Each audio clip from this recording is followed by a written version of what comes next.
میدونی که دوست دارم من خیلی یا عباس. بخون ساقی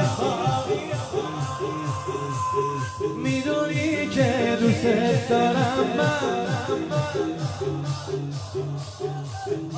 ای با وفا عباس. این کلام امام حسینه مرحبا عباس.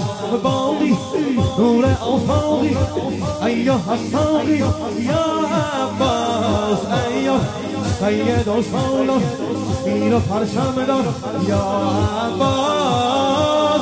یا برفر کلن کار دست شماست. علی به دشمن استناف میزنه، سمت آف میزنه، حرفاشو با اخشا اطاف میزنه. روح